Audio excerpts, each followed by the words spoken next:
You know, this is the beginning of what I tried to do this morning on YouTube. And wow, I just wanted to go live to help educational leaders on how can AI help you. And from the perspective of what can we do differently to use AI to inform what we're doing from a decision making perspective and using data to inform instruction. And I had these four main key points. And these four main key points, and I'm going to share them with you.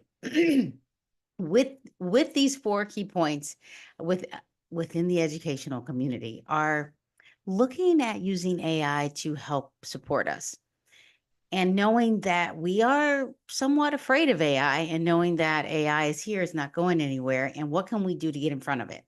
I'm going to give you some ideas and clues on what you can do with AI, knowing that it's a lot. I'm going to share my screen and I want to show you what I did this morning. And when I did this morning, I wasn't sharing my screen. So it's almost a do-over, but from a perspective of I had a wow moment. And when I paused and realized it was a wow moment, I didn't realize that I also realized I wasn't sharing my screen. So I'm, first of all, with purpose, going to share my screen.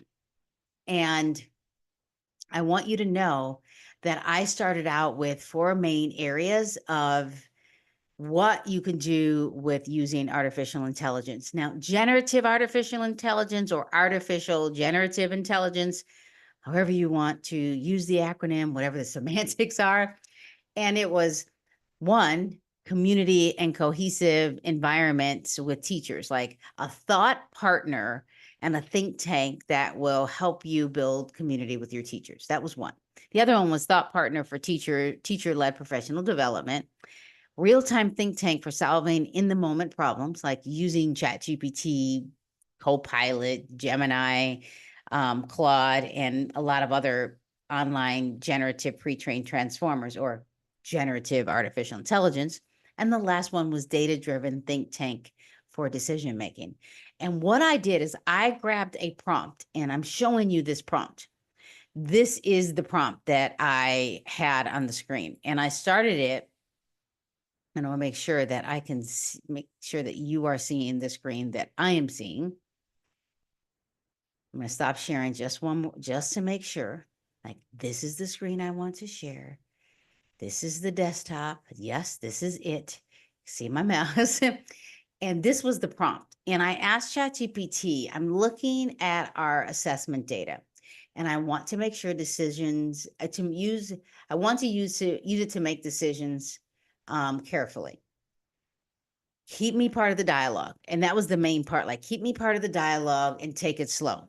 Don't just spit out a bunch of information, because if you ever put a prompt or ask ChatGPT a question, it just gives you so much information, like a fire hose, like all this information coming straight at you. And then I said, I want to be a partner or a think tank as we go step by step to identify trends and figure out how this data can guide specific interventions or improvements. And then it just basically said, let's start by narrowing down our focus. And it says, are you looking at a specific set of assessments like CASP, meaning in California, we use the California Assessment of Student Performance and Progress.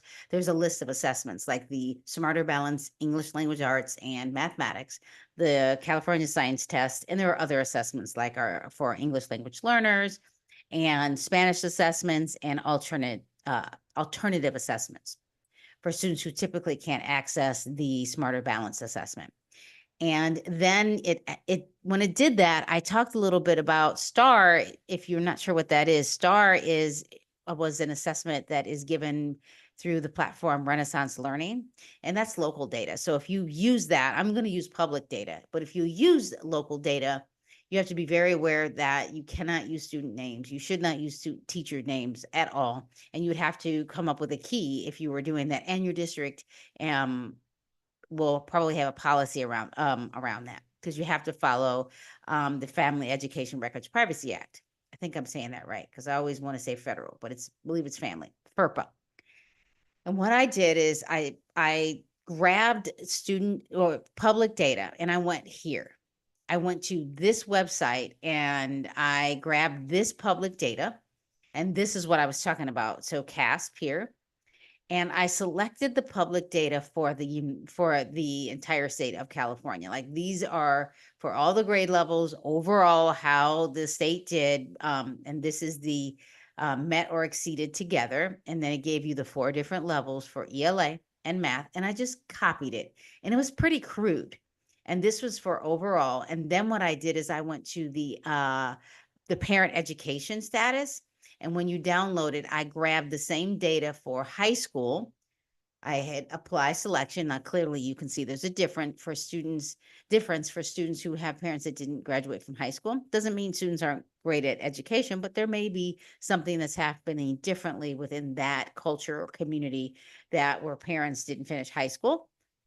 And then I went to the extreme and I went to students who have parents that have a graduate school degree, at least one of them, or post-grad. And then I selected that and then I highlighted it. Clearly you can see there's a difference. And I took all that information, put it here, and it looks pretty crude. It's very crude. And I copied it. And each time I did it, even though I saw that when I would do it, it would give me like, and I'm pretty sure that it's like parent education, non-high school. It did put it there, but what I did is in between, I would say non-high school, just so, and then at the very end, I said, let's go to the very end of this. I said, what trends do you see compared to the overall data, non-grad high school, post-grad data for students? And I asked it first, put it in a table, CSV, and visual. This is the first time I said visual. What I meant by that was I wanted to visibly see the CSV file. And that was the aha moment when the output came. And it said, and then I said, what questions could I have for teachers to talk about with this overarching data? I want to chat with my community of teachers. Now, notice that this is very crude, but it figured it out. And what it did immediately is it created this table. And with this table, you can kind of scroll. I can download it, for example. I can expand it. It gives me the chat on the right side. It's amazing. And it also gave me the not met, the nearly met, the met and exceeded, and then the met and exceeded together for non-grad, for students with parents who didn't graduate from high school and students who have parents who did. But it missed the overall. And I started to, let me just go. And then I'm like, oh my gosh, he gave me a visual. It literally, this is the first time I have ever seen this happen. So I was like, okay, I'll slow down. And that's when I realized I was not sharing my screen. Forgive me. I feel like there's something in my eye. Like this was like extremely profound to me.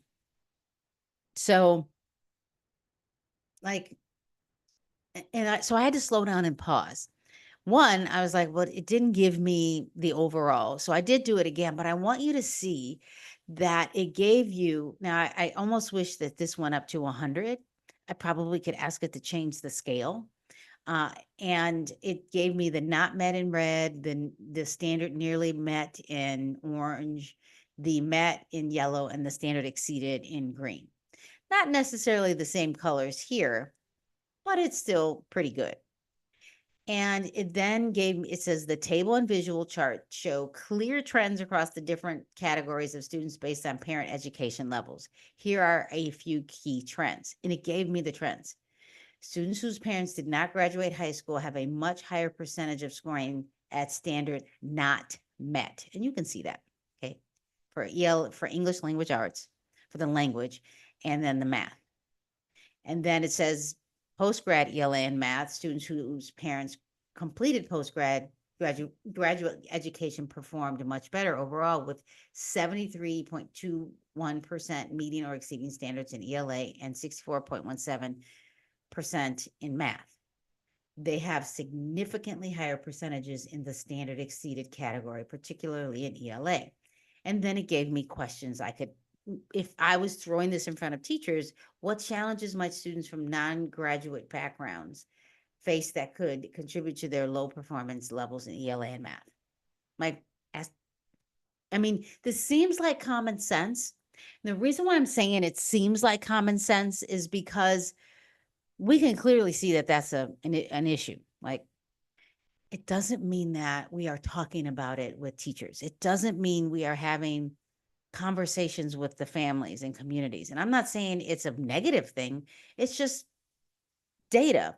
So what could you come up with as a think tank with your teachers when you talk about this? ChatGPT created this. And remember, I started out with 4 areas. 4. I said thought partner and think tank for community building with teachers. Like, this can build community. Like, we're going to talk about data. This is what it is. Thought partner for teacher-led professional development. Well, this can be a professional development after you talk about it. Like, you can create your professional development based on what teachers are saying they need, because there is clearly a gap. Real-time think tank for solving in the moment problems. Well, it didn't necessarily solve a problem yet, but it can give me ideas. And that is what is nice about AI in education. And this is public data. Like, if you are like, there's no way I can even like come up with a key to put local data in because our district is not there yet. I mean, I would push districts to figure out a way to get there, because we are 10 years, a decade usually behind the not I'm going to say businesses, because businesses are using this. We are becoming very efficient in having a quick thought partner, because everybody that I normally meet with are in meetings, and or they're at a school site, and I'm like, I need someone to collaborate with right now. I'm collaborating with I'm gonna call her Juniper. I'm gonna call it a her, because on my phone, or if I use the app that's in my on my computer, which I'm gonna click on and show you, that this is ChatGPT, and I want to minimize this because it doesn't want to move over. This is ChatGPT, the app, and I can go up here,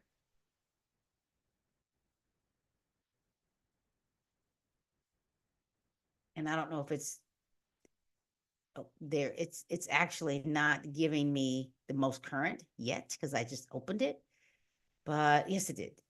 Here it is. So perfect. Yeah. So this is the difference is that I can talk here to ChatGPT, and in my settings it says this version of the speaking says Juniper. That's so I named it like Juniper.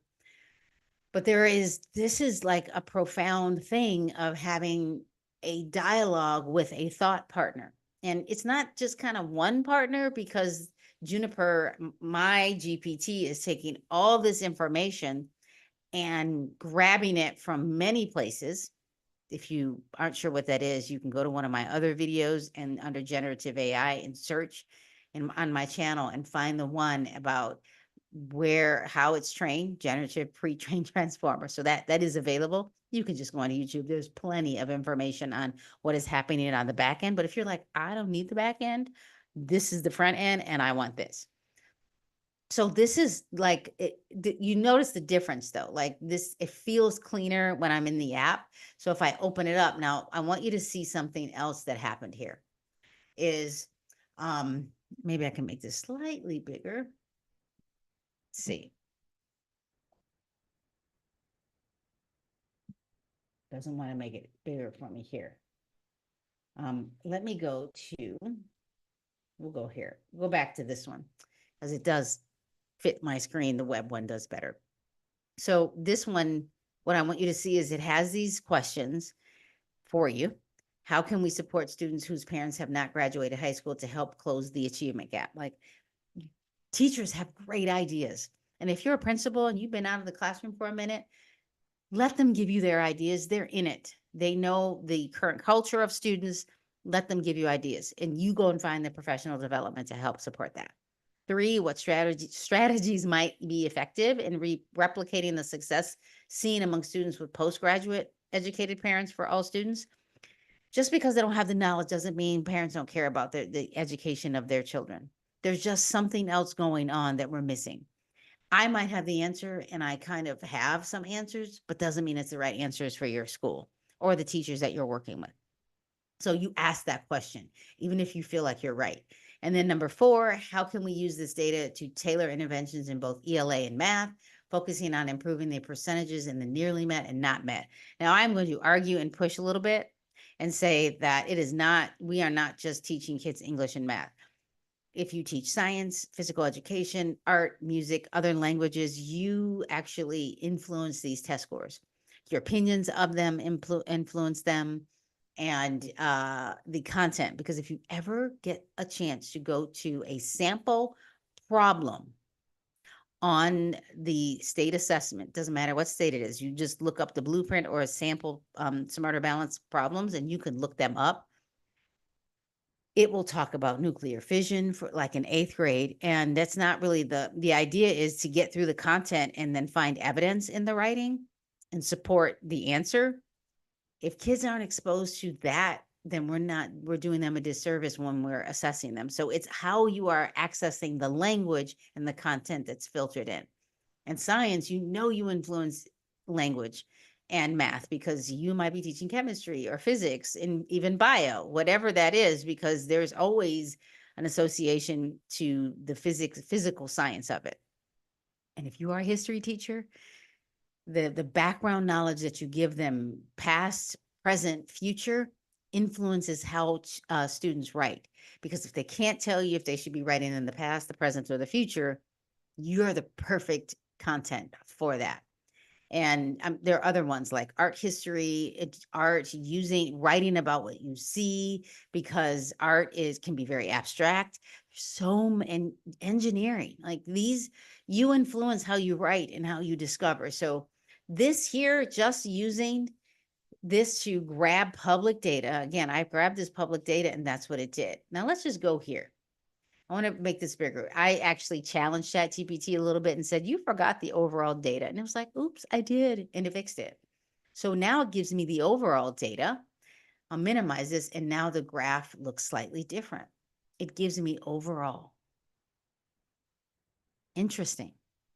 You see a trend overall, like this is basically if they had a college degree, they had some college, they graduated from high school, they didn't graduate from high school, they have a master's degree, a doctorate.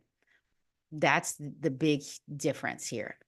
And like the questions would, what could we ask parents? Like you could have a conversation as a community with families, like, what do you need us to do to help your children? What conversations do you have at home? Do you have conversations at home? What do you do as a parent that has a degree to help your children at home? They may not be able to answer what do they do if they don't. What do you think parents do if they don't have a high school diploma? They can't answer that because they have one. Well, they could, but it would be an assumption. So asking and having dialogues, maybe forums and small think tanks, human think tanks, and then taking that and disaggregating it in this platform. And then it gives you other, scenario. It gives you the overall performance, non-grad versus post-grad. It gives you like a comparison, gives you questions again for teachers to discuss. And you could push ChatGPT and say things like, and ask it to push me more. How can I really look at some trends to help support my teachers? This to me is huge in the sense that we can do some amazing things if we're using ChatGPT to help support us. And that is just something that I wanted to just jump back into. And hopefully this is really helpful for you. Use ChatGPT to inform what you're doing. Ask me, tell me what you're thinking about ChatGPT and how it is helping you.